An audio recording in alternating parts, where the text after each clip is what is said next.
Welcome to the Eclectic Gamers Podcast. Today is Sunday, September 1st.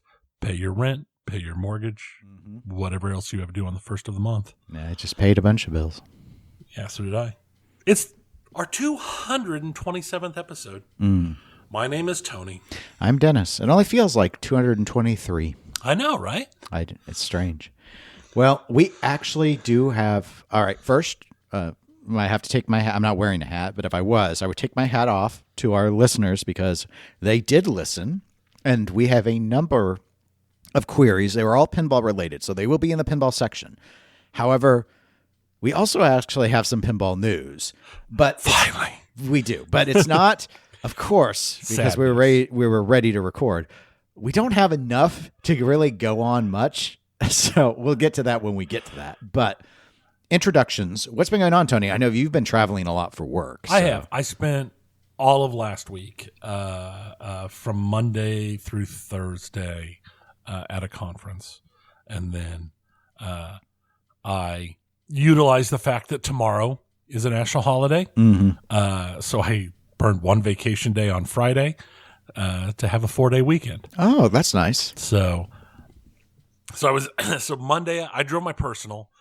So Monday, I drove to Wichita for a conference, spent the whole week at the conference, met up with a lot of people, had a lot of fun, learned a lot, ate some good food, the normal stuff you do at conferences, networking and all of that.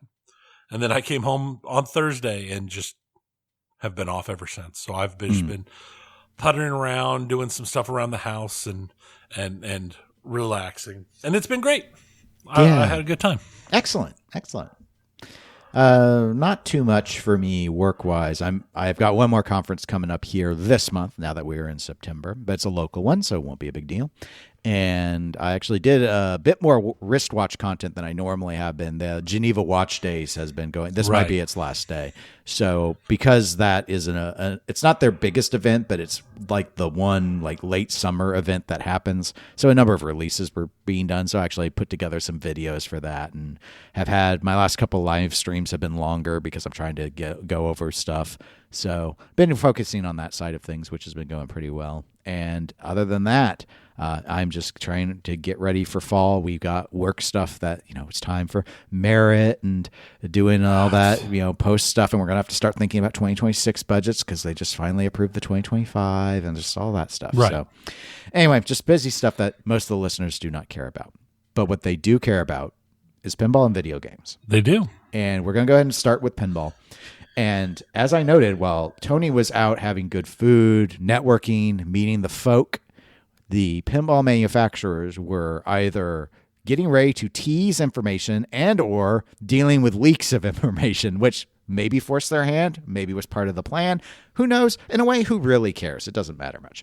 So we have got two major things happening, but I can't call them announcements because we don't have reveals. We have theme reveals, but we don't have any game reveals. So, because we don't know anything about them. Right. No, it's just the manufacturers being giant teases. It's what they do. Well, and it's really kind of like we know Stern in the teaser trailers, but the first to actually have anything come out was Jersey Jack Pinball, which, yes, they are now teasing their next game, which is Avatar, not The Last Airbender. Too bad. Think Stern, which happened to have an Avatar game, but a Jersey Jack version. So there have been a few images. The official JJP account has a very blurred shot of the cabinet, kind of, the 45-degree angle side where you kind of see the back box and the display and one side of the game and the coin door, except it's so blurred you can't, it's out of focus. So you can't make out much other than that it's colorful. Like there seems to be some little bits of yellow and red and green and, blue. There's blues. I'm sure there's blues.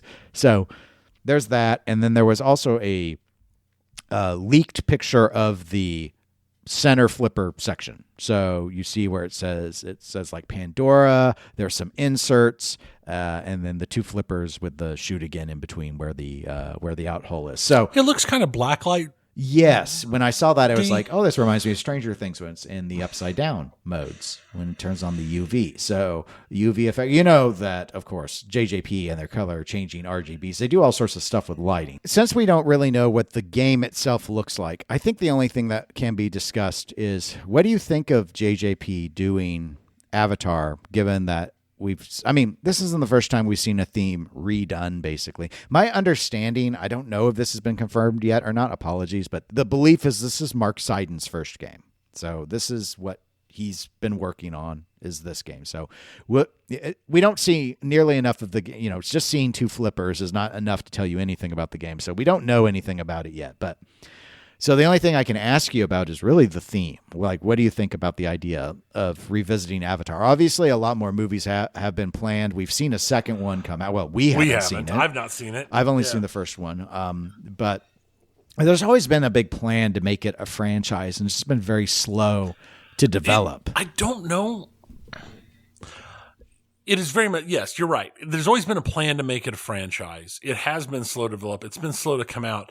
And the truth of the matter is I don't know that it really needs to be a franchise.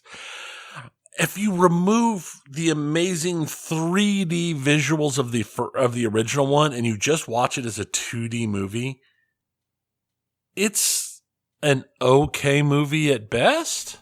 I would agree, yes. Like I said, I've not seen the second one at all. I understand.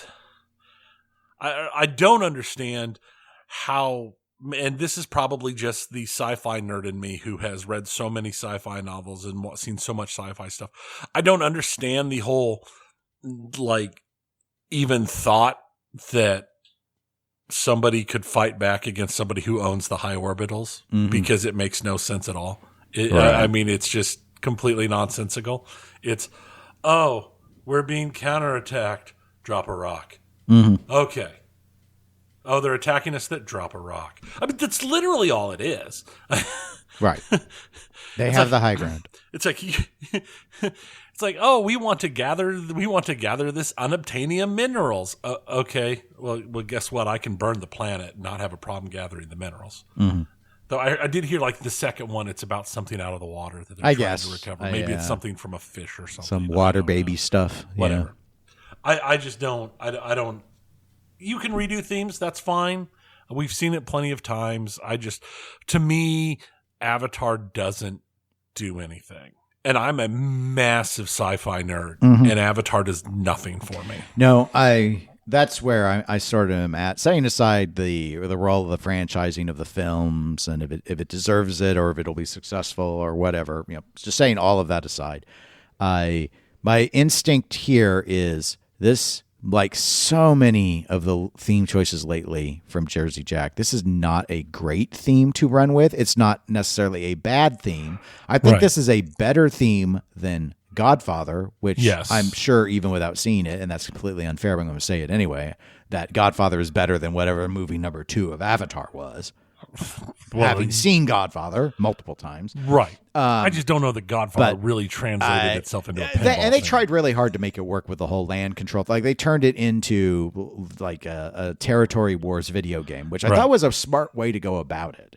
But you do not hear a lot of people talking about Godfather anymore out of JJP, whereas Elton John does get a lot of praise for its gameplay. Right. But it, too, had some issues where it's like it's a famous theme, but is it a great theme for pinball? I think it was all right. But, with the pricing, that's always going to be the thing with JJP. We got this because I don't know yet, but I'm going to go with the assumption like that they won't go backwards on pricing. So can they put enough in this game to make people want to buy it? Because I do not believe there has been enough inflation since Elton John to yet get people to this 12,000-15,000 threshold, just by default on buying pinball machines in this market. And this is a soft market. I still think they'll sell out of the collector's edition. Maybe. My understanding what happened with Elton John is they built all of them, but last I had heard, they were not all spoken for. By distros and stuff. Yeah, they just went ahead and built them so that they would be available. Interesting, because I actually think Elton John's a better theme than Avatar. And I personally think they will eventually sell all 1,000 Eltons. I do think that their decision to build them all was smart. Yeah. Because I think they got close enough. That's why they went ahead and made that decision. Like, you know what? Let's just warehouse these and we'll move them over time. But in theory, over time, that price point becomes more and more attractive, assuming they don't do what would be what most businesses would do. And at some point, drop the price and fire sale out what they haven't gotten rid of. Correct. But anyway, it's neither here nor there. Also, neither here nor there, but soon to be amongst us will be the Uncanny X-Men, which, yes, on Friday, a teaser trailer dropped from Stern Pinball, which, of course, as per usual, the teaser trailer shows you almost nothing. It gives you the theme. So you now have the theme revealed to you, and there's mostly just close-ups of art, close-ups of some playfield shots that you can't really make out. The only part that could really be made out is they did provide a couple-second clip of a Sentinel toy rising from the playfield, which looks to be something akin to a Bash toy. Online discussion has often compared it to the Circus Voltaire Ringmaster, which you're familiar with that game where you can get the ball on top of it. They see the top of the Sentinel's head and they think ball could probably go up there. You've got what look like targets as his headband, so maybe something there. And then the mouth does open up, so Sentinel eat ball. They don't want to have a shark eat ball scandal, so Sentinel eat ball, we're assuming. So anyway, that's the only thing. Like, we don't know anything else about Jack Danger has made it clear from a post of his that he's the designer, because he's talking about revealing this here in this later this week. But we don't know anything else about like number of flippers or really anything about the geometry or what the caps look like. So what do you think of the Uncanny X-Men? Because online reaction has been, I've mostly heard two things, and I haven't heard much. I haven't seen much yet. Other than people who are trying to tell me based off of the Pinball Show comments that this counted as a reveal, even though Zach and I agreed that this teaser trailer would not count as a reveal. But they can count it however they wish. It's been people who seem pretty excited to see what Jack Danger will do because they liked Foo Fighters a lot. That's been one kind of camp that I've heard. And the other camp can really only be described as Marvel fatigue, and they're just really disappointed that this is another Marvel theme, even though all the discussion, has been that it's going to be a Marvel thing. That doesn't negate the fact that they can be disappointed, but there's been a lot of people that are just kind of like, do we care about Uncanny X-Men? And again, I can count X-Men and I'd say is a huge Marvel property, but there haven't been any recent movies that have done well with X-Men, so maybe that's where they're coming from. It reminds me of when Deadpool came out, and there were a lot of people who were really upset that it wasn't Ryan Reynolds' Deadpool, that it was comic book Deadpool. So, but anyway, those are the two things I mostly hear is Marvel fatigue and yay, another Jack Danger.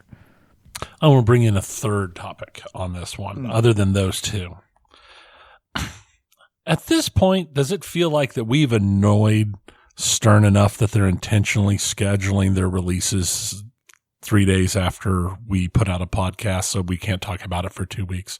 Because they've done that with like the last 10 releases. It could be. I am having some concerns because I pleaded with them not to reveal this game until September. And while technically they've done it, that they allowed the teaser to come out right at the end of August also seemed to be like they were trying to say I flew too close to the sun with my requests. Yeah. Like I'm a little Icarus. You're a little Icarus. I'm a little Icarus. So, and I kind of like, but I'm right. So why would you want my wings to melt? Why don't you want me to be a peacock and fly? I don't understand. So yeah, it may be. And we didn't get invited to the Stern Factory tour for John Wick. So well, that's no surprise. But I'm just saying, there's a pattern here of us not getting. No one emailed us a leaked playfield photo. You see, there's a pattern here. There's a pattern of neglect. We're sorry. We are we sorry? Not really. I mean. If we were really sorry, we would sign NDAs and do stuff like that. They don't even offer us NDAs. Because they know better. Other manufacturers desperate for attention do, but they don't. Well, that just means that they're the ones who actually pay attention and actually understand that we don't play that game. Yes, they do understand. I'm curious about this. I'm more curious about Uncanny X-Men than I am from a theme perspective From a alone. theme perspective, yeah, alone. But at the same time, I can fully understand the Marvel fatigue. And it's not just that it's X-Men. It's just, I think that the world is ready for a break from superhero stuff. Yeah, it was, I mean, the irony is Disney's going to look at how Deadpool and Wolverine went and be like, oh, there's still hope. And it's like, but that's so different than everything. It's so different. And it made fun of everything else. Yeah, that's right. It was just sitting there ridiculing Disney, Fox, all of it. And you can't do that with every property. And you start making it. I mean, that's what ended up happening with Marvel is you started having stuff come out constantly, especially with Disney Plus. And I mean, I'm fatigued of it. Yeah. It's just like, I was already back in phase 1, phase 2. My biggest complaint was these are well put together movies, but there's sort of this theme, this Marvel vanilla about almost all of them. And you saw certain directors could bring in different spins, like Civil War. Like there were certain directors who would come in and it would make it a little like there were gems that really shined in a lot of that. And now it's all, well, let's bring Robert Downey Jr. back and just we gotta again, what has been the best thing that has come out since the last big Avengers movie? I'd say Shang-Chi was the best. I of like them. that one, but I did it do very well? No, I don't think any of them did very well. I mean, But I think that would have been the one that I enjoyed the most. Yeah. The third Guardians was okay too. Yeah. I'd say that one I enjoyed the story of, but a lot of the other ones, it's just something with them that's just like. See, we've got all these and all this Marvel stuff and all this just not even just Marvel. I mean DC kind of died, but there's just been a ton of superhero stuff. And then it was so kind of fresh, even though it was a remake of a remake of a remake of a remake, to see the just massive epic that was Dune. And I think that people are ready for something other than just the normal popcorn superhero stuff. I would like to see some more sci-fi epics. I would love to see stuff that is just something we've not really seen a lot of recently. I know they're in works of why can't I remember the title of it? Hail Mary is filming, which is another book by the same author who did The Martian, Andy Weir. And we both loved The Martian. We both listened to Hail Mary and enjoyed Hail Mary, so I'm hopeful for that one. But I mean, I think we're ready for something. I think if superhero stuff stopped for a couple of years, the world would be okay. So for pinball, though, what would you? I also think of superhero. Are there movies stuff that have come out that because obviously it's Stern movies, TV, and music. Those are the three things you're going to get out of them. And yeah, I get it that they do comics versions of some of this stuff, but it's always been driven, I think, by the excitement in the movie realm. It for, has. like Marvel. So, I mean, I would like to see a Dune pinball machine. I would love. I think to see that'd be pinball machine. a very good one, especially if they could get Skarsgård to do the voiceovers. Mm-hmm. Yeah, and why couldn't you? I think you could. I think you could. I don't know if you try. If you It'd be better if you than would Timothée bet Chalamet. Yeah, if you would bet. Yeah, if you would bet. Try. Yeah, worst part of those films. So yeah, it's such an easy well to go back to. They probably have a really good relationship with Disney. I'm sure they do, and that makes it a good working relationship. Does make a lot of that stuff easier. It's family friendly, so the operators out there, no matter if it's a bar or an arcade or a pizza place, they're like, you know that Uncanny X-Men's not going to be inappropriate. So that's probably all of that kind of combined. You know what I'd like to see? What? Yet another version of Godzilla. Can we get a -1 Godzilla? You know, when they redid the art for the 70th as black and white, I kind of thought, even if the display, who cares what the display was still doing? The display's going to display. Why Right. not just do -1 art Right. on the I calves? really enjoyed -1. Yeah, that one. Yeah. But on paper, Godzilla was not especially like first gen Godzilla. That was not a theme to go with. No. But, it ended up working out. I think mostly because the game is so good. Right.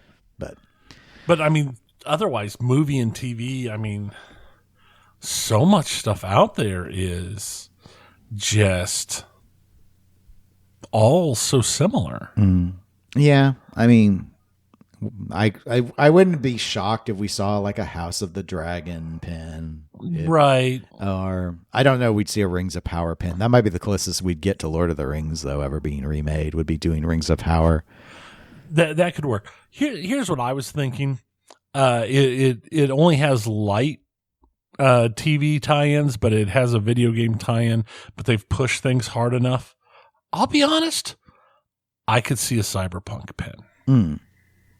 Yeah, maybe. I mean, it did do really well. I don't know. Video games have just been like this no man's land. Have you seen the show? No, I have not. I will say it is amazing. Okay. And the same thing with the League of Legends show. I don't give a crud about League of Legends. I've played it. I do not like that style of game at all. Those MOBAs, it's not my cup of tea. The show was amazing. So even I could even see a League of Legends thing if it was based around the show, which I think the second season's coming up soon. Okay. So interesting.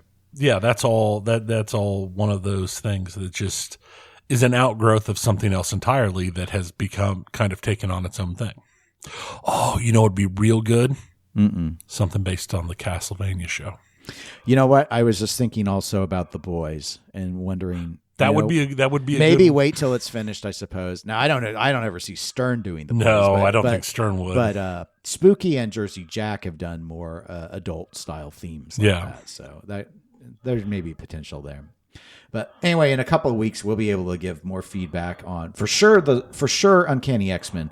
I think we'll probably have the reveal by our next episode on Avatar, and we'll be able to talk a bit more about our opinions of the way it looks. But anyway, that's it for now on those. There is one last news piece before we get to the emails that I wanted to go ahead and mention. I do have a link in the show notes to Nap Arcade so people can read about this if they really care to learn more. But Stern is trying to do the Home Edition thing again. So they've brought back Jurassic Park Home Edition. They've partnered with Costco. So if you go to a Costco, they're not at every Costco. I think some of the details are in that Nap article. But if you go to a Costco with them, you can go and you can, for $5,000, buy Jurassic Park Home Edition. You can also go to the Stern website and order it for $6,000. I think this is really smart because a lot of people go to Costco, and I think it's a good way to get it out there, at least in view. I don't know how many they'll actually sell because of it, but I think it's a great way to get them out there in view. Because as I recall, originally a lot of those one-up arcade stuff was available in like Costco and Walmarts and stuff, and those got super popular there for a while. My daughter has one; she's got one of the smaller one-ups that's got all the Pac-Man games in it. Okay, I do not think this is a good idea because I think it is way too expensive. And I think this will fail like all attempts at this have failed. They are not getting the price nearly low enough to make it attractive to non-pinball people. And I get it. I get the struggle. I get the idea of the exposure. But they were in Costco before, and the project didn't work. This was years and years ago before the home editions. It might have been when they were doing the pins. But and they've done some change-ups here, like it's no longer a particle board playfield. They put in a real wood playfield. But who at Costco cares about that? They put in a cosmetic coin door. Like I believe it's probably a regular coin door, but then there's no mechs. But again, who really? The look is important, so that's smart. Like I did that on my virtual pin. It has just a cosmetic-looking coin door on it. I didn't actually install the mechs because who cares? Right. But the $5,000, it's like, if you decided you were going to get into pinball, unless you're a person who's totally buying things on a lark, and I don't know how many people do that at that price point at Costco, you're going to go online, you're going to find used games for far less than this, real ones on Craigslist. You're $2,000 away from the Stern Pro price point, which is a significant jump. But when you start looking, you're going to realize that the full-size ones are less than half more, and that's going to be a factor. And I just think it's just they're just not getting the price down enough for this market that they want to target. And I don't know why they keep trying. I do know why. They're so desperate to grow pinball, but their only idea is to sell these really expensive games that are just not really, really expensive. I paid less than this for my Star Trek. New. Yes, it was almost 10 years ago. But people like me have the member berries. And we're like, my Star Trek was $4,800. You're asking for $5,000 for a home edition? Right. Which does bring up the thought, would they have been better off just putting pros out instead of the home edition to try this? Yes. For your idea about the idea with the exposure, I think so. And whether or not they could have made an arrangement where, you know what, you buy now that there are risks there in the sense that not in terms of like putting the units out there, but like imagine what happens if you cut a deal and you tell Costco you can sell the Stern Pros for $6 and the distribution network is told they can't advertise under $7. Oh, that would have been. That's the thing. The distribution network right now, other than if they still have some old ones in stock, my understanding is they are not getting any of these Jurassic Park homes. It's only through Stern Direct at a $1,000 pure profit markup, or get them through Costco. The deal's just with Costco. What if instead of having done Jurassic Park Home, they took an older game and stopped selling them through distributors entirely and put them, so not your John Wicks, not your Jaws, something that's either just finishing a run up, like do a special run specifically for the Costco market of something older, like that's just coming off the line, like Guardians or something like that, as a special one just for the Costco run. Would that be better? I think honestly it would. I don't think you'd upset the distro network. Like if you were to, I don't know, do a Costco version of Turtles and they're like, we've already sold all the Turtles we're really going to sell. As long as it didn't look too different where it's like, oh, well, that's the awesome art package version. Like it should probably say Costco in the art. Yeah, but it's really just an exposure thing. Unless they get the pricing down. That's my thing is like, this is not... People go to like a Meanies Galleria to look for pinball machines, not Costco. So you could put pros in to get more exposure, and that would meet that goal if that's the goal. But if the goal is this stuff is too expensive, we need a gateway drug pinball machine to get people in. Their gateway drug is still too expensive. It's $5,000. It needs to be half that, and maybe they could move units. But that's the goal. But would you buy a home? No, but I'm $2,500. I'm a collector. I'm already in. Like, why would I get a home edition? That's like someone, talking to you about their nice watches and all the batteries that they don't want to change. You know what? You understand. It's like that doesn't work for me anymore. Like for me, if I were to get a home edition game, it would be purely for novelty's sake. Right. So I think. But when you're gatewaying people, it's like when I was a kid, I had a little toy billiards table. It wasn't a full-size table, right? It's like giving people a not full-size air hockey table. That this is a full-size playfield, they need to let that go.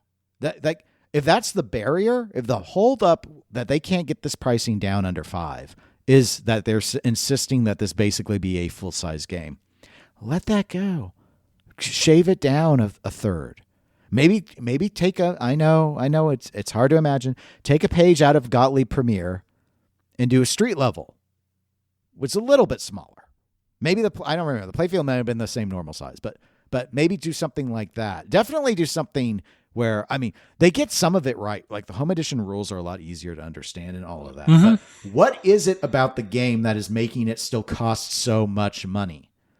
Give it plastic legs. It's got a stupid cell phone screen. Like they cheaped out on the screen, cheap out on the more of the materials, plastic legs, plastic cab, plastic back box. That's what they need to be thinking about is they need to toyify it more just to get the price down. Then if people buy it and the rules are still there and it still shoots, it's still physical pinball. That's your transition. And maybe some of them start looking at some used stuff and then they start looking at some Stern Pros. Hear me out. I'm going to hear you out.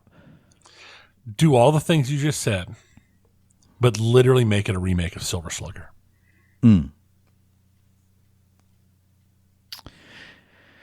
Well, I would probably change the theme because theme also sells for the new Blitz too. So make it a Marvel theme. I was thinking Field of Dreams. You make it Make it. I heard that place burned down. Oh, the house? Yeah. Oh, I didn't know it was like a tourist thing. Yeah, like the whole place was caught in a wildfire. Oh, that's unfortunate. But totally excited. But I mean, then you keep the baseball theme, but you're playing Field of Dreams. Well, I mean, there's nothing like none of the shots are like baseball on that. It's just a layout that got to be baseball. So here's what like you need to do. Angels in the outfield. You know, oh my, no.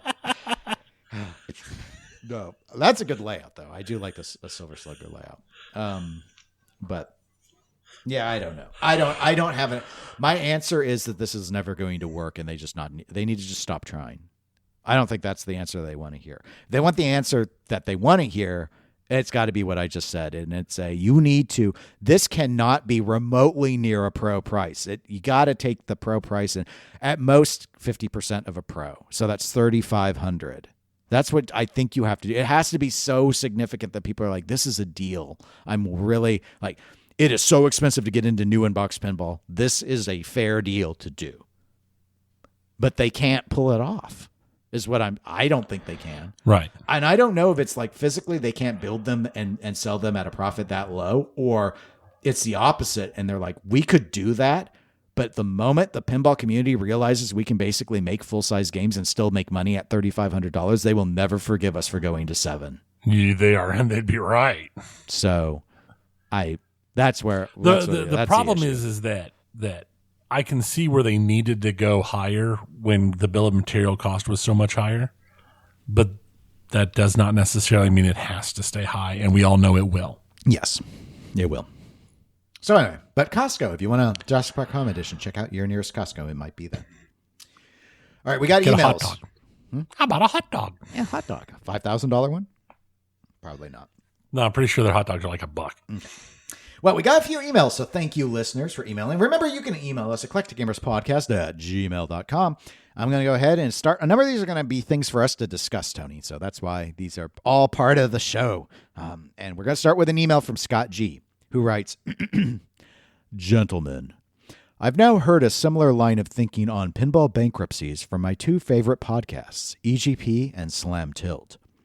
While I think it's irresponsible to label Marty a crook, I do lay some blame on Steve Bowden of DR incidentally is Deeproot, and Marty of Haggis.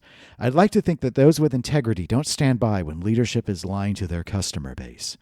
If Steve didn't know that Robert M. was outright lying, he'd be deaf, dumb, or blind. I'm in no way inferring he knew about the theft from insurance policies. To continue with interviews and towing the company line is an embarrassment. Marty may not have known much either, but they went silent, clearly had issues, and haven't uttered a word since. How about I'm a pinball guy and I feel bad how things turned out. Pinball is hard, etc. But when you run away, it's not good optics. We are all adults and should recognize when criticism is warranted. They were both part of a black mark on pinball and don't see either as merely innocent bystanders. They worked for pigs, and there's a reason why you want to align yourself with honest and ethical people. Thank you. Well, thank you, Scott, for writing in. So he took some issue with us, obviously, from an episode or two ago with, we were discussing the bankruptcy of Haggis.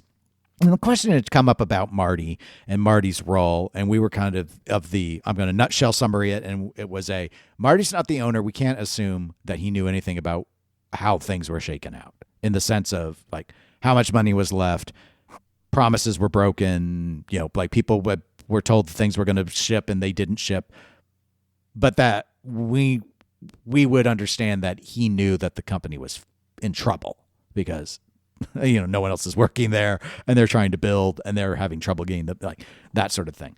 I guess in regards to Scott's thing, laying the blame,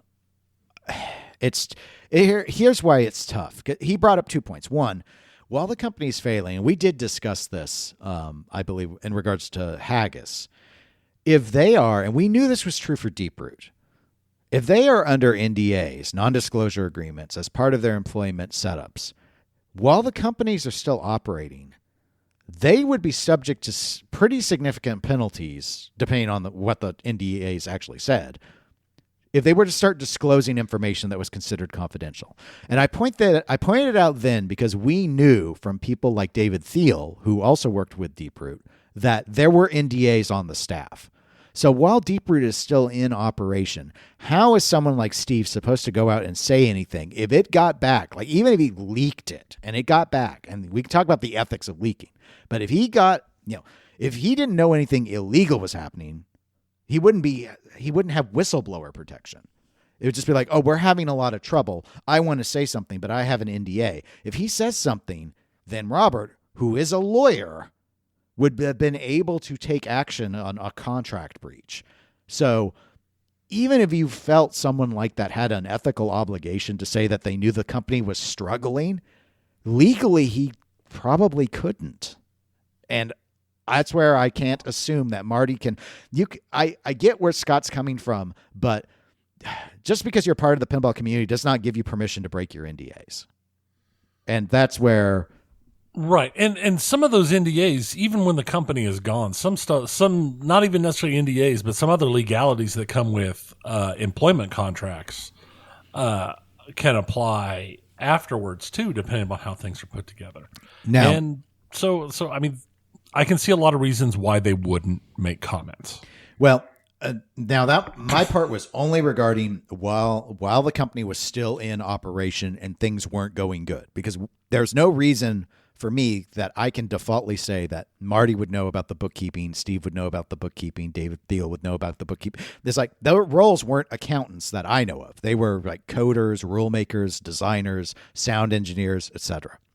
Staff. Correct. Scott's issue regarding the thing about after the fact, after the implosion, let's say after the NDAs, like, I don't listen to all the stuff. I have zero knowledge if Steve has or hasn't ever talked about what happened at Deeproot. I don't know. So I'm not going to weigh in on him not saying anything about what happened at Deeproot because I don't consume enough media to be able to say he never did. I don't know. I've never heard him talk about it. I've never asked him about it. I've talked to him a couple of times since he left Deeproot. I've never brought up Deeproot. Because as far as I'm concerned, I know everything that I need to know about Deeproot because of the SEC investigation. So I don't care how things shook out internally. Like, there's just been, and there were other people who talked about that. Like, it's already known. Like Robert micromanaged. They reinvented the wheel on everything. They clearly never got product out. And then it turned out we learned through the SEC stuff how the organization was able to have funded it as long as it did without income. I don't care anymore. There's nothing there. For me, there's nothing new to learn. So I guess I can understand people like Scott if they think that everyone who was involved owes the community a mea culpa. But I don't care. Right. And it also, just comes up, what positive for themselves could possibly come from talking about it? All of them talking about anything is going to do is going to open themselves up for attack worse than they already are for not talking about it. If there was no other information already out there, I would see the reason why. And that's why there's going to be more pressure on someone like Marty than there was on Steve. Right. There were plenty of people post Deeproot who were like, I feel like, or I know my NDA is no longer in place, that they started talking about what was going on. Lots of information came out about Deeproot. Mm-hmm. We don't have that yet with Haggis. And I think because it's believed that Marty was there to the end with Damien, and the assumption is Damien's never going to come out and say what happened, that Marty would be our only source. So I understand that there will be this desire for Marty to talk about what happened, more so than because I want to know what happened on that, because I don't feel like I know enough. I feel like I know everything I need to know about Deeproot's implosion. Yeah. But the points about the towing the company line and continuing with interviews, it's like, there's so many, I get where Scott's coming from, but there's so many, if you can't not tow the company line because it's your job to promote your product. And if you're staff there and you're thinking, maybe if I, get people to love Raza, they're going to buy Raza and we're going to be okay. We got to sell Raza. So I'm trying to save my job. I'm trying to save my coworker's job. And the only thing I know is we have to sell this game. Then I understand whether I like it or not. I understand where employees involved in a project. Again, this is standard. We see this with Hollywood all the time where people make I have seen at least 2 interviews with Kate Blanchett going around talking about Borderlands. before people saw it and talk about like what a great experience and stuff it was. No, it was not a great experience for anyone. Like, it's not. I have not seen it. My sister watched it after it went streaming, and she was so upset that it wasn't so bad it's good. She's like, Dennis, it's just bad. This is not good. Like, all the acting is bad. It's not, there's no joy to be had here. It's just bad. So I get where so anyway, I'm rambling. I get where Scott's coming from on it, but the reason why, I hope I've articulated the reason why I do not do the same thing in terms of assigning blame. Some of that is I just don't know, and I'm pretty cautious when I don't know about wanting to assign blame to specific individuals. And I do think there are some reasonable excuses, especially depending on what they may not have known and what they legally were restricted by through their employment contracts in terms of what they had to do. Right. So I'm not saying they're in the right. I'm just saying I just don't have the same level of, I guess, vitriol on this that he appears to. But also, we don't have any skin in the game, so we don't have. And I don't know if Scott did or didn't with either of them. So, no, and if I had skin in the game, my rage goes up. Yes, quite a lot. I know myself well enough to know that. Understandably so, but there's a reason that. Go back to episode 43 or whatever it was, where Tony goes into his 1 hour rant on the Kickstarter betrayal that he experienced. I don't remember the episode number, but that was, I think, one of our better performing episodes, because that is the most angry for a extended period of time you have ever been on this podcast, was that rant. I think. I feel it was really long. It was a good episode. It did give us. It was a long time before I kickstarted something again, and honestly, most of the stuff I've kickstarted since has been very safe and for much smaller amounts of money. Most of it. But anyways, thank you, Scott, for the email. We appreciate it. We got another G email. This one's from Chris G. And Chris writes, very good points from y'all on the lack of innovation in pinball. No reason to buy a new machine at current price points. Even new hard-to-get games like Labyrinth, with all the extra doodads, are dropping $1,500 on the secondary market. If the local operator is willing to buy every new Stern, it will be hard for folks to be willing to take a 1 to 2K wax for the chance of getting Borg's 5th version of Metallica. And don't get anyone started on 12K premium JJP games that never get finished code-wise. Keep on keeping on, fellas. Well, thank you, Chris. And I think I landed the accent. I think you landed it perfect. Yeah, that felt good. I wasn't sure. I thought with the y'all initially, but the doodads made me know I was on the right path. So, I mean, he was basically agreeing with some of our stuff whilst throwing in zingers about, like, version 5 of Metallica, which is a big rumor that a new Metallica will be the first Spike 3 game, which I find to be the oddest idea, to do a remake or a re-envisioning or a vault or whatever as your first go with a whole new system, which is not what pinball typically has done. But anyway, innovation in pinball, it's tough, and we're in this softer market right now. And I think there's going to be another email that we're going to get to that's going to ask us some more pointed questions in this space, but it's hard right now because I think manufacturers are trying to figure out what to do to get the sales back up, and they're on the struggle bus. And I'd be on the struggle bus too, because given where the market's at right now, I don't know what it would be that they could pull off that would. There's probably something. I'm not creative enough to know it.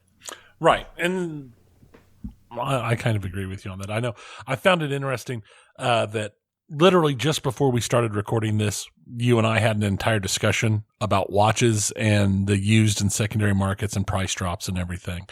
And I can fully agree with the whole, why spend the money on a new in box when you can wait just a little bit of time and get a used one, because people are going to flip them, and with the price drop, it makes total sense to me. I 100% agree.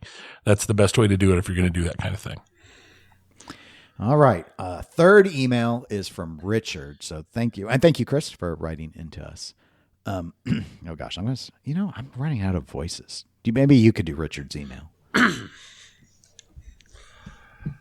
First, I want to thank you both. Okay, no, I want. That's going to require me to modify the letter too much. Oh. I should though.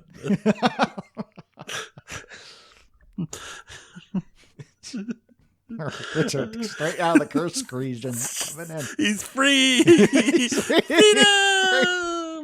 I want to thank you both for answering my question about Stern Pro Model rankings with such detail. It was exciting to listen to on my commute home from work. I gotta take my glasses off. I can't. Okay. I'm having problems reading it.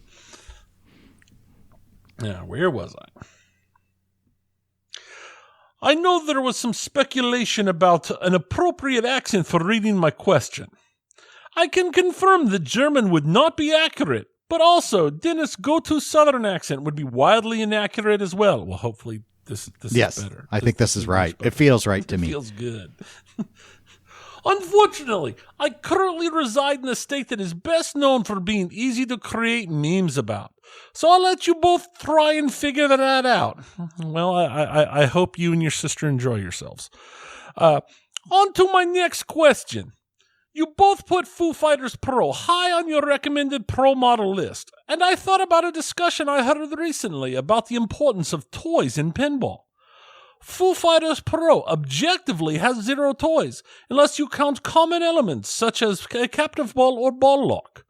The most well-regarded classic machines from the past, such as Attack from Mars, Medieval Madness, Monster Bash, Twilight Zone, Lord of the Rings, all top 10 on Pinside, are known for their distinct toys.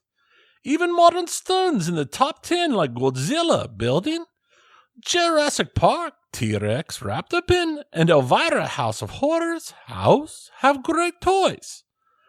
However, recent machines such as John Wick, Venom, Godfather, 007, Led Zeppelin, Avengers, and Mandalorian have lackluster toys and don't seem to be selling all that well or rising in the rankings. I think the most disturbing trend is stripping out just about every toy from a pro model and still selling it for £7,000. Like we're going to do the British conversion because of all the frozen accounts. Okay, sorry. World Under Glass, or the world of more cash for the manufacturers.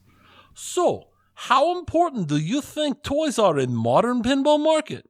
Do you think that Stern Pro models are sometimes a bad value proposition for taking out the major toys?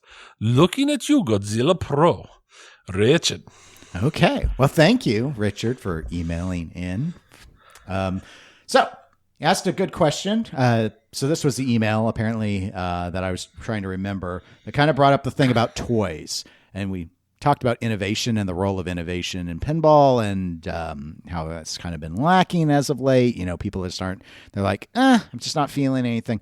So, but about toys specifically and on the pro models, what do you think of Richard's highlights here that he's brought up? I think it's a valid point. I think the fact that Foo Pro ranks so high with no toys talks more about how fun the game is to shoot and just how well they made that game be interesting as a music pen. It has great animations. It has a fun story. It is far more interesting than the typical music pen, which is, oh, look, we're on concert, blah, blah, blah, blah, blah. Nobody cares. Mm-hmm. It actually did something very fun and created interesting stuff that was fun to play with. So I think that's why I would rank that one so much higher with 0 toys on it. I do think that cutting the toys makes the most sense for them to get the pro model pricing. It's the thing that makes sense. And I think it's also the reason why pros don't necessarily sell as well, especially to the home user, as opposed to somebody who's routing it. Because if you're routing it, a lot of toys are just extra stuff to break it anyway. But it is definitely one of those things that I think that it hurts them in the long run, because not every game is going to have the fun rules, the fun story, and the fun shots all combined together into one. Foo, I feel like, is a lot like Godzilla in that it combines all of its elements in a way that makes the game fun, even in its more reduced toyless version. Because Godzilla Pro is fun, just nowhere near as fun as Premium. It's just the truth of the matter. Yeah, I think there are a couple things in play.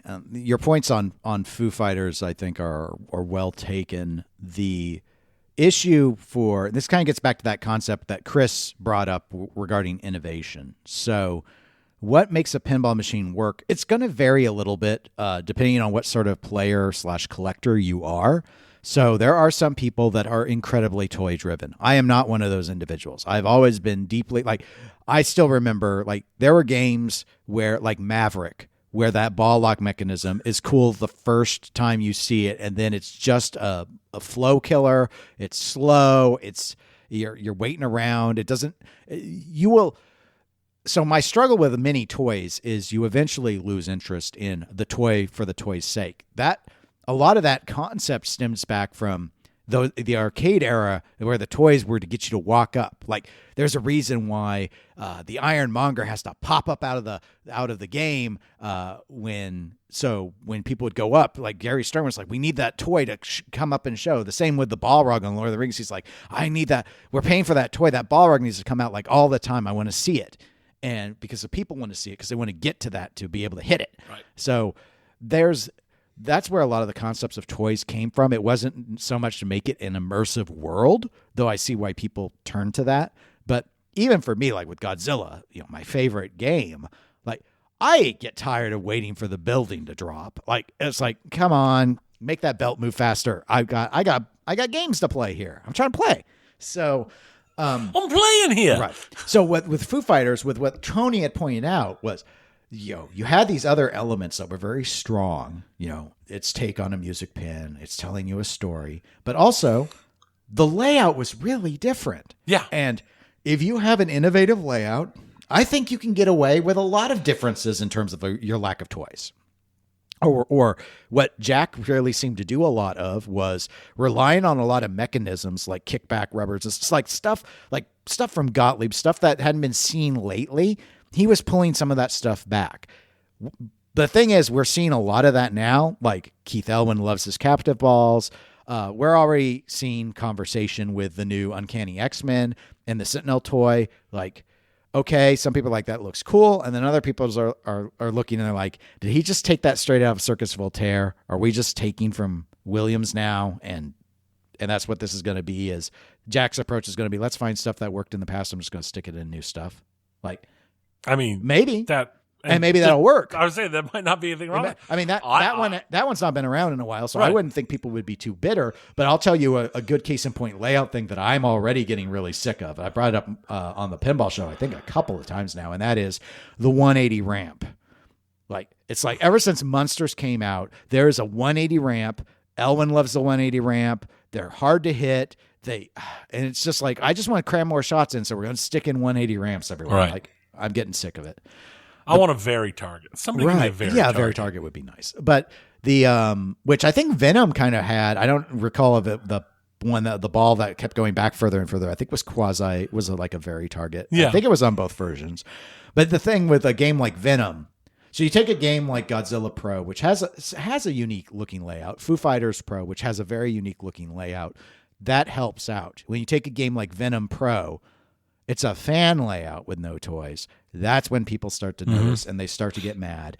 And John Wick's layout's not particularly creative in my opinion. No, it's sort of the same boat. Led Zeppelin, we've seen it all before. This is a standard Steve Ritchie 3-flipper layout, and the third flipper isn't satisfying because it's not warp ramping around. It dead ends and then just dribbles back. That's why. So, long story short, Richard,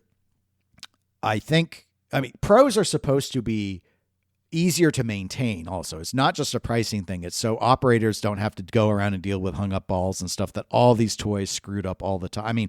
I had to modify my Godzilla to get it to consistently do the ball lock on top of the building. Like Keith Elwin sent me a message and he's like, take a business card and put it underneath on the subway. That should fix your problem. And I did, and it worked. But like an operator doesn't have to go in and remember to change the business card when it falls out because the tape gets too dirty because it got 200 plays a day. My game doesn't get 200 plays a day. So anyway, long story short for me, you can get away without the toys if the layout is good. And especially if the rest of the theme elements are really strong. So you feel like you're in that world without the toys. I think you can do it. If you don't have a layout, you need the toys because otherwise people aren't going to see it. And they're going to see through the fan layout and they're going to go, I've played this 8 times already. It's different for themes that I cared about more. So that's where I kind of think it comes down to. But it is what it is. All right, a couple more emails. We got an email from Brian J. Let's see. Brian says, when you were talking about what both of you would like to see coming in pinball, I had a similar thought. With the arrival of Barrel of Fun's Labyrinth, which by all accounts has a ton in it, and now Dutch pinball subsidiary DPX, PX, teaser photos of their upcoming Alice in Wonderland, do you think Stern and possibly other manufacturers start increase their bill of materials without increasing prices to give an appearance of an increased value with all of these pinball machines? Maybe Stern does something starting with their Spike 3 releases. With the state of the market being where it is, and the prices on new in-box continue to be on the high end, my feeling is something has to be done to keep the factory running. And this might be a solution without discounting or outright lowering prices. Maybe updated vaults or complete redesigns on the Spike 3 system accomplish this as well. Curious about your thoughts on what might be the best path forward for the manufacturers as they try and navigate the new reality of selling to operators and home buyers. Thanks, Brian Batman. Thank you, Brian. Tony, what are your thoughts on that? Do you again, you're not seeing a theme here. Innovation, toys, upping the bill of materials. People, they're crying out for more for these price points. And this is all in regards to the state of this market. Brian out of his Brian cave is pointing out the same thing as the prior two authors. But so what do you think on the bill of materials argument? Or do you think we see it? I don't think Stern cares. Why would they? There's keeping up with the Joneses, and then there's, trying to keep up with somebody that is so low and small that you've never even noticed them before. Mm-hmm. I think Stern is too far above the fray to be worried about him yet. Maybe if Barrels of Fun or Dipix. Oh, and in my defense, he spelled it out exactly as I said it. And it was great. That was wonderful. But if those companies became larger and got to a point where they might actually be considered an actual competitor, Stern might react to them and care. But I just think Stern is too big at this point. I don't think Stern's going to react in any way, shape, or form. I think all of those companies are doing what they can, and they are kind of fighting each other at their level. But the big boys don't react to them in any way, shape, or form. Not until they grow more. I think you're right. And I will say, and I don't think they grow more. So with that said, like Stern will never care. Everyone thought that Jersey Jack Pinball was going to be this big Stern competitor. They're not. They aren't. They're just the most expensive, like regular model out there. And the other big competitor is Spooky. And it's not a threat either. I doubt, just like you noted, I highly doubt that Stern really gave much of a second thought to Barrels of Pinball's Labyrinth, which didn't even, at least last I heard, sell completely out of. So it didn't even make its arguably modest number for such a game changer in the sense that people looked at that. Like if you wanted toys and World Under Glass, Barrels of Fun gave it to you. Why didn't you all buy that game? Because it sold well. Yes. But last I heard, it didn't sell all of the full run that they said that they wanted it to. And it should have if that demand was enough in the market. That game is beautiful and that game is fun. And I don't think Stern has thought at all about DPX. No. Their little high end. No, that is setting aside my issues, fully acknowledging my biases of DPX being a borderline. hot take, I guess, borderline insult in terms of their insistence on doing J-pop stuff. Like to me, they're just rubbing it in everyone's face, and it's in bad taste. The whole thing is in bad taste, and I think they're aware of it enough that they're doing it under DPX instead of under Dutch Pinball. So this seems like just like a vanity project, and I have absolutely zero concern. And I think Stern, could they have negative concern? This may drive people to Stern, but honestly, I just don't think they think at all about DPX. So for the same reasons that Tony stated, these companies are just not a threat. Stern, when Stern says they're like over 80% of the market, I believe them. And here's the big thing. Home Pin aside, and some of the other small manufacturers like Pinball Adventures might be a little bit underneath, but basically no one is beating the Stern Pro price. Like Stern's out here and again, I have to stress Stern Pro price. Like Stern's out here putting $5,000 games in Costco. No one else is playing in that end of the pool at all. And while I think that end of the pool isn't going to get Stern what it wants, they're the only ones that swim in it. So that's the fundamental thing that comes down. You want all this other stuff. You want the higher bill of materials. You end up having to pay so much more. People don't see the value there. And that's what we've ended up with. Here's what I think will happen. We will not see these companies start to increase their bill of materials without increasing prices. What I think you will see is they will hold their prices and hold their bill of materials in the hopes that as time goes by, a combination of said time and inflation that comes along with said time will start to make you think that these are good deals, or at least fair deals again. That is why you are seeing when Stern teases Uncanny X-Men that they note that the pricing isn't going up any different than the pricing was for John Wick or Jaws or what it was for a while. And the same reason why I fully expect Avatar to be $12,000 and $15,000, because Jersey Jack put their prices too high as of Godfather, and they won't pull them back. They're just going to try and wait you out until you start thinking that it's going to be okay. And I think their ultimate hope is when Harry Potter, Hogwarts Legacy, or whatever it's going to be called comes out, that you will decide that 12,000 is okay then. And they're just trying to buy enough time to get there. I actually thought, and I'm still going to say, no, I'm probably 50-50 now. Originally, it was a higher percentage that they were going to go ahead and raise prices when Harry Potter hits. I now am about halvesies on it because I think they're really struggling to make enough money. But they will not lower prices. And the hope is that a successful theme is going to be what moves it, because they're arguably still giving you the most innovation of any pinball company, and people are just not buying in significant quantities, because who wants to spend $12,000 on games, especially as has been noted with one of the earliest emails, Chris's email, that you're going to lose thousands on it, as you should. But it's different now. People are much more cautious about churning through games now that they know that there's a depreciation hit every single time, because the demand's just not there to quickly move the units. Right. So no, I do not. So no, Brian, the answer is no. We will not see it. Yeah, 100%. To still steal an analogy from Dennis, Rolex doesn't care what Invicta does. And that's the best Dipix can hope to be, is Invicta. They're not going to move enough units to be Invicta. But okay. Last email is from Doug M. So thank you, Doug. All right. This one starts with saying, Dennis, Tony, please do this in a Boston accent. I want to see how you do. How is your Boston accent, Tony? Chowda, chowda, chowda, chowda. Okay. Yeah. Not very good. In a car, in the yard. I don't even know that's Boston. All right. It sounds closer than mine. All right. I'll try it. I know this topic. Oh, my God. That's not even remotely right. That's not even close. Forget about it. I'm going to just make it New York, and I can't even do Chowda. I know this top. Oh, my God. I can't. I have like 3 words that can be Bostonified.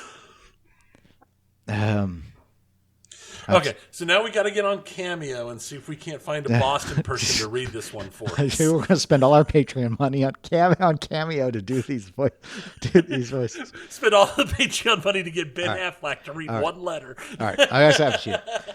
I know this topic has been beaten to a pulp, but I have yet to hear of these themes mentioned. Also beaten to a pulp are rock and comic book themes. That genre is saturated.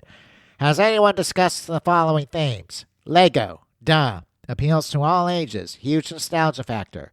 Could do it for the same campy humor that Lego movies and video games have done. Formula One racing. F1 has taken a huge following in the USA last 5 years since the launch of Drive to Survive on Netflix, and there are 3 F1 Grand Prix races in the US now. Would have worldwide appeal. High-end watches. Sorry, I had to. I am joking. Or am I? Doug. All right, thank you, Doug. Never ask for that accent again. 100% Formula One would work great. It amazes me, considering, like he said, the giant growth in the Formula One following here in the youth. I have friends and people I work with that you would never think it, but they are enormous Formula One fans. I have been hearing that Formula One is big now. I didn't know. Apparently I missed it, but I don't have any friends. So. Oh, ow. Oh, damn. Snap. Nobody likes me, precious. Why couldn't you have asked for Gollum? I could give you a 5 out of 10 you book give version. Golems all the time. No, they don't ask for it. That's because you do it all the time. I swears it. No, I do. But I think of all of the ones listed here, Lego does have the all aspect appeal. But I think Formula One is a great idea. It harkens back to the nostalgia of the kind of racing things that you used to see in pinball a lot. Sure, yeah. While at the same time, it does have an enormous modern following that has gotten to be very large and very popular. And it's across the like a surprisingly large across the breadth. Like people that I wouldn't think would care about sports, let alone racing, that are really into F1. Mm-hmm. Yeah, I do think that would work. It's been interesting that we really haven't seen a lot in the way of sports pinball out of the sizable manufacturers. Like there's Super Hoop that came out of one of the European companies, but they're just, and sports used to be really big to do a lot because it's got that same recognition that all these other licenses have. So I agree. Formula One would probably be a good one to try. You could do a lot with Lego. In fact, Stern should have probably done a Lego for the Costco game. Probably. And you could even do that multiple times because you could do Lego versions of licenses. So you could like Inception it where it's like, it's not just Lego. Inception. Right. It's like Indiana Jones Lego. Star Wars Lego, like all your Marvel, Disney stuff that you love. Lego partners with them all the time, so do Lego-fied versions. Yeah, and people will like that. High-end watches wouldn't work. It's not a big enough. A lot of people buy watches, but they don't care about pinball. So right. I mean, yeah, I know there's overlap, but it's like, what would the gain be to upgrade the collection? Like it doesn't. No, I don't see it. It's a build your own it's watch not game. It's the not game Forza. is to assemble your it's watch. It's not Forza where you're like, I want to, have this, like my Super Invicta, and then I want to move up and I want to compete in the Omega bracket and customize my helium escape valve. I just don't see it, but hey, I don't like a chunky helium escape valve. No. But I'm telling you though, if you do some, like if you bought when they did the 007 game, those limited editions, the toy should have been an Omega Seamaster 300M just built into it. Just built into it. You can move the glass and just put it on, pull it out. Yeah, you can pull it out and wear wrist. it. Yeah, and then it snaps back in, and it's tied into one of the things. Yeah, it's just been like, because it's the LE. There's a winder built into the table, so it spins. Yeah, so it stays wound. Perfect. Genius. All right. Well, thank you everyone for all of those emails. Apologies for the voice work for some of them. Tony, I know we got some video game stuff. Just a little bit. The PS5 physical edition of the Outer Wilds Archaeologist Edition. It's released.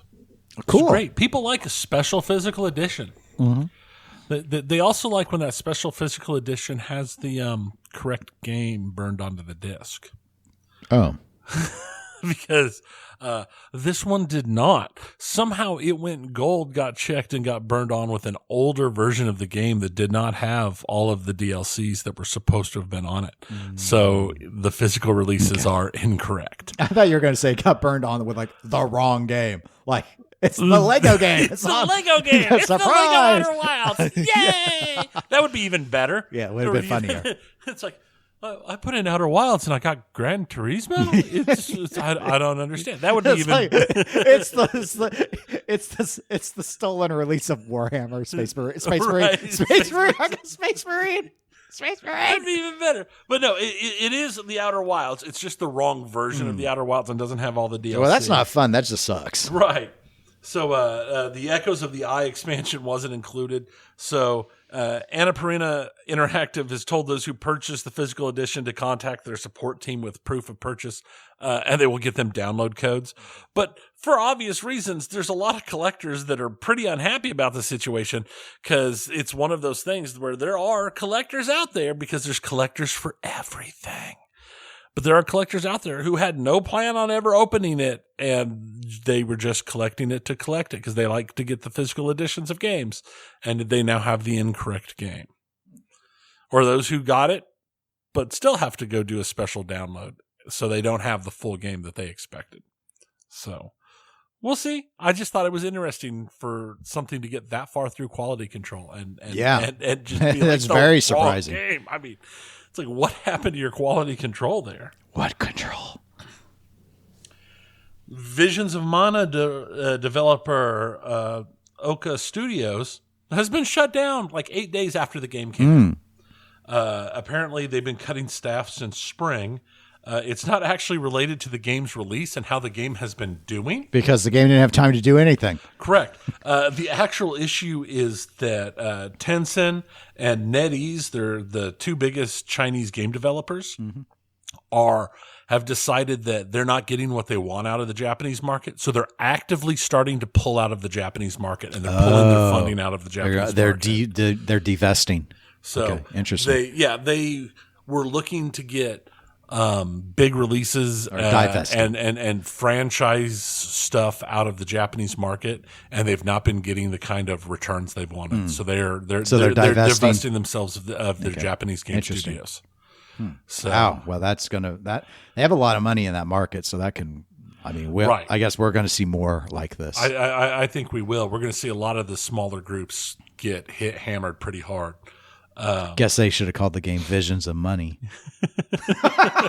Sorry to anyone who just lost their job there, but the joke was worth it. Made itself. The joke was worth it. So you'll appreciate it after time passes. After time passes, time heals all wounds. Yeah. Or at least it'll make my joke funny. I promise. I promise it'll get good. Shinji Mikami, creator of Resident Evil and Dino Crisis, was giving an interview the other day, and he was asked about a new Dino Crisis game. And he says he doesn't feel like there's space for a new Dino Crisis. He thinks Monster Hunter does it so well, there's no reason to have a Dino Crisis game. He thinks just Monster Hunter is so good, he couldn't put out a Dino Crisis that is better. I'm not sure that he's right, but I mean, that's a lot of props to I know Monster Hunter is a huge, phenomenal thing. Well, that was my thought too. Is I was like, I've played the old Dino Crisis games. They're pretty different than Monster Hunter. But to me, games. that's like saying, you're gonna ever would you ever think about going and making an updated GoldenEye 64? It's like, no, Call of Duty's a shooter that people love, so why would I make a new shooter? I thought it was really odd because, like I said, the Dino Crisis games in Monster Hunter, you fight dinosaurs. Yes. Very true. That is one of the things you can fight are dinosaurs. But, I mean, it's kind of a different type of game completely. That was the thing. I haven't played Dino Crisis in so long, I couldn't really remember. And I haven't played Monster Hunter, so I'm like, were they the same game? I didn't. No, they're like different. I mean, Monster Hunter is literally a crafting game where you fight monsters to collect the pieces to craft. To fight more monsters. Monsters. So, I thought it was a really weird and interesting take. I think he just doesn't want to do it. It could be. He needs to concentrate on Resident Evil anyway. Yeah. There needs to be more Resident Evil. We need more Ouroboros to be released in the atmosphere. CD Projekt has announced that they are entering full production of Witcher 4. Okay. So it sounds like they're fully done with Cyberpunk. They've got a couple other projects that they're working on that are like under code names right now. It's all Secret Squirrel stuff. But they have acknowledged that they're done with the pre-production work and are moving into full production of Witcher 4. Okay. That's exciting. Yeah. I liked 2 and 3 a lot. Yeah. The Witcher games have done great. The TV show, not so much. But Star Wars Outlaws is out. I've not played it. I have not either. I've not. But it's on PS5, so I don't. It's know. also on Xbox and is computer. It's on it's on everything. Well, I'm still working on Starfield. Oh yeah, how's Starfield going? Now that I have the Mako from Mass Effect to be able to drive around. Okay, that car. This is terrible aside, but it is in video games. So I'm going to say. All right, so I went in last week. I went to the port because I didn't see the vehicle. You have to buy it. Okay. It's like 25,000 credits. So I had plenty of credits. So I bought it. And it just auto deploys wherever you go anywhere. Now there's a part in the storyline where I needed to get onto an island that is surrounded by a poisonous lake. I found out it was a poisonous lake because I tried to swim across it. As you do. And then I had tried to use my abilities to buy myself enough time to get across it. And I couldn't make it. And I was like, I don't know what to do. And maybe I need a certain ability or something. So I looked up online, and the issue was my ship was too big. A smaller ship would land on the island. I was being put nearby because my ship was too big to land on the island. So I could swap to another ship. But I went on and did other quests instead because I was like, I want to get out my starter ship or whatever. You need a shuttle. Yeah, I need a little size shuttle. And anyway, so I got the Mako, and I was like, you know what? I wonder. It's not called the Mako. That's from Mass Effect for those that don't know. But it reminds me of the Mako. So I was like, I wonder if I take the Mako, it's got a little thruster on it. I wonder if I can like launch myself like off a cliff because it's like a bowl, like a volcano bowl lake. Mm-hmm. Like if I launch it and I can get enough air, then I'll jump out of it and I will try and use my little jet booster pack, which I had leveled up so I could start using that and get a little bit more air. And then by the time I hit the water and use my abilities, maybe I will be able to get to there before I run out of health. That's what I thought I would try. So I have the Mako. The Mako it's like a Harrier. So it actually has like jump thrusters, so it can just jump straight from a standstill. Right. It's very weird, and because this planet's like got normal gravity, but it's like it jumps. So I launch it. I think I get like halfway across the lake. It hits the water. And it just drives on top of the water. And then it would start to kind of get bogged down. I just hit the little Harrier jump thing, and it just go up, and then I'd go up, and then just fly horizontal. I was just jump. I didn't take any health damage. I just Mako'd my way. I just drove across the lake like it could walk on water. It was, and I got there, and I was like, okay, well, I guess I didn't need to worry about all the other 5 steps of the plan I was working out. So step 1, good enough. So yeah, I was like, okay, so the Mako is basically does what it has a gun too. So I don't even have to get out to fight stuff. It's just like an I win button. Yeah. It's like, is this easy mode? Yeah. Okay. So yeah, I don't know how strong the gun is because I got out to walk through some ruins and stuff. I haven't used it to fight things yet, but I was like, why didn't you just shoot the ruins? Well, I wasn't sure what I was there to do. So it was a puzzle. So I had to go do a little puzzle thing. Yeah, no, I've tried to shoot a lot of stuff in that game now too. I went on and continued the main quest, and there was I had to talk to a couple of people, and they, it's like a pick a side sort of thing.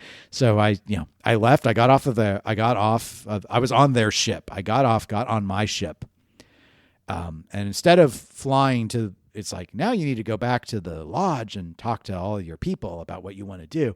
Instead, I 180'd. And I dumped everything I had into their super advanced vessel. It didn't blow up. I took everything away and it just sat there. And I was unimmersed. It was like a Stern Pro. I had no immersion. It's like it had no shields. It had no armor. And then it just healed itself. I was like, that is crap. So I docked with it, got out, went in with my shotgun and shot both of them that were on the ship. I was like, I'll kill both of you. They heal. No, they just sat there wounded. like kneeling, like they were on ready to, coup de grace positioning. So I just loaded my last save and I just quit. I was like, fine, I guess I can't. This is like Fallout when they wouldn't let you hurt the kids. And you remember in Fallout 3. Oh, I do. And some of those kids were like evil. Right. They were. It wasn't like just being mean. There was like, why are these kids okay? They're not okay. They're evil. But anyway, that's neither here nor there. So all right, that's my Mako story about Starfield. Mako. I've not finished yet, but I'm close. I feel I'm close in my bones. Feel it in your bones. The thing is, I keep wanting to level my piloting skill because I did a quest and I got a ship and it's like a skyscraper, and it said your piloting skill isn't high enough to fly this ship, and I was like, because my piloting skill is 0 because I didn't know you needed that. So I got it up all the way to 4 now, and I went to it and it goes, you're still not high enough. I have to max out piloting at such an advanced ship. I'm like, they all work the same. They just go where you point them and just fast travel. What is this nonsense? And the way to level up piloting is, ironically, not piloting. It's destroying other ships with your ship. So it's really just aggression. So I need to go and find more victims and blow them up. Yay! We're the Space Titanic. We're on a tour. Welcome to the Starship. My current Iceberg. ship already is too big to land on an island. Why do I want? But I want Mega Maid from Spaceballs. It's like, let me have Mega Maid. All right. So anyway, so you have a size fixation. Big ships. I earned it. I want to fly it. Oh. Like I even had a junker ship I flew around, which like had no weapons and was exploding and stuff. And I flew it around, and then I sold it because I wanted the money to buy Mako. That works. Mako. All right. Okay. So, Star Wars Outlaws. Yes. All right. I'm not playing that because I'm busy. I'm not. Yeah, I've not been playing it either. It's on the list of games that I'm kind of watching the reviews to decide if I want to play it. Because while it just came out, Space Marine 2 is coming out, and I already know I want to play Space Marine 2. You do. You love Space Marine 2. Space Marine 1 was fun. I love, yeah. So I'm kind of leaning towards, I'm going to wait and make sure there's nothing terrible when Space Marine initially drops, and then I will probably pick it up and play it. But a bunch of people paid extra money to get an early release of Outlaws so they could start playing it early. Oh. There was a special expensive edition that would let you start playing the game, like 24 hours early. And a bunch of people did it. Mm. But then it turns out on the PS5 edition, there was a problem that they had to patch out. And when they put the bug fix patch out, it required players to start new saves to keep from having a game-breaking bug trigger and make them unable to continue the game. But if you have to start a new save, it's like you didn't play at all. Exactly. So you got all this early access to play the stuff, and now you have to go. But it's okay. It's okay for the people. It wasn't everybody. It was only some people who had to do it, and it's okay. Because they are offering a little what do you call it, cosmetic thingamabob you can put in your ship. And that makes it all better that you had to start over, even if you'd had like 12 or 14 hours of gameplay in that you had to start over. Okay. And this is why I don't pre-order or do stuff early anymore, amongst everything else, all the other reasons. So, yeah. Otherwise, I've been reading, most of the reviews have been okay. I've seen a few that have been like, oh, it's fun enough, but it doesn't do anything special. It's just a game. So, which means it'll be one of those things that is going to be hit or miss based upon how Star Wars pro you are. Right. But generally what I've heard is it's not as good as the last round of Jedi Outcast games, which were really good and really enjoyable. So we'll see. Bandai Namco and Amazon have canceled Blue Protocol, which is a game that released in Japan last June and was slated to release in the West like next month. Okay. And they're shutting the servers down. They're like, nope, never mind. We're sorry. We've been talking about this and taking pre-orders and stuff. But this game's just not good enough. We're just going to cancel it. Oh, so they're shutting it down everywhere. They're shutting it down everywhere. They're shutting the servers down in Japan too.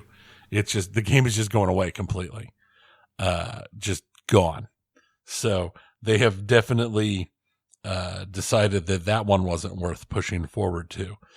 And in addition, Square Enix, their big game Foamstars that came out 8 months ago, they're super excited about it. It's going to be this great yeah, it's going free to play because nobody bought it. Because nobody wanted to play a Splatoon knockoff when they could just play Splatoon. That's how it even sounds like they deliberately stole Splatoon's name. Well, yeah, and if you watch the gameplay, it was Splatoon. I mean, Foamstars.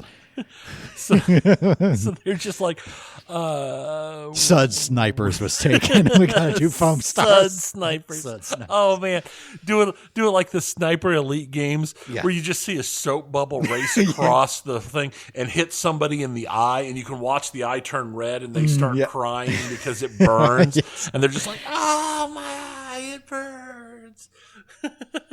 It could be like the foam party from the start of the one. Why did it just leave my mind? Blade, the one Blade movie where there's the foam everywhere and then the blood starts shooting from the ceiling, and then it turns out like half the people are vampires and they're foampires. That's what called it the scrubbing bubble game, and just did a tie-in with the scrubbing bubbles. What are you doing? We're cleaning your bathroom. Blah blah blah blah blah blah blah blah. Teach kids to clean the bathroom. Oh, man. And then because I figured we basically just have this giant run of disappointment, I would end with a big interview was done with Holly Longdale, the lead person over for World of Warcraft. And while they were talking about everything that's happened with World of Warcraft over the last number of years, it came up talking about the failure of their newest expansion, the Shadowlands expansion, in which point Holly said that, the team feels like they probably should have listened more to the community when the community was talking about what they wanted instead of just ignoring the community and doing what they thought the community wanted. For causing thus the failure of the Shadowlands expansion. Well, hindsight is 2020. So, I mean, to be fair, World of Warcraft has done very well over the years, considering it's still going. It still has expansions going.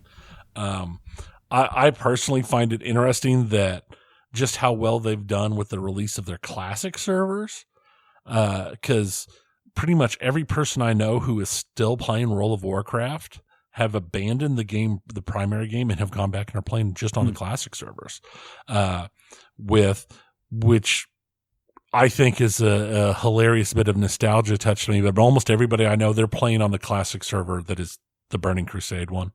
So it's just Warcraft and Burning Crusade, the first expansion. Which is what it was when I came in. Right. And I can totally understand it. I think that's it was really after that with Wrath of the Lich King where they started to make it, smaller raids, more casual fight.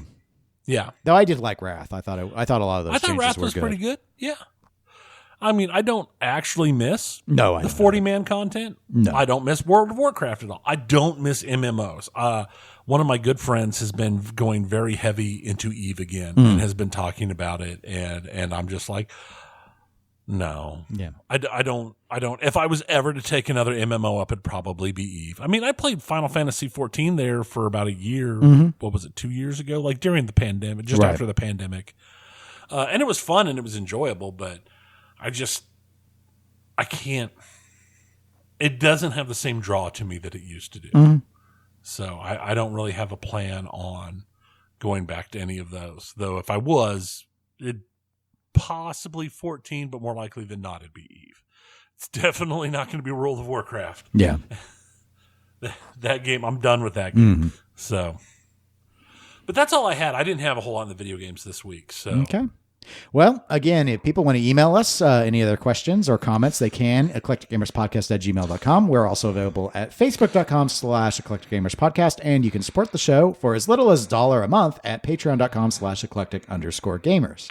We're available on Twitch and Instagram as eclectic_gamers. And we should be back in a couple of weeks. I expect we'll have stuff to say about Avatar and stuff to say about the Uncanny X-Men at that time. But until then, my name is Dennis.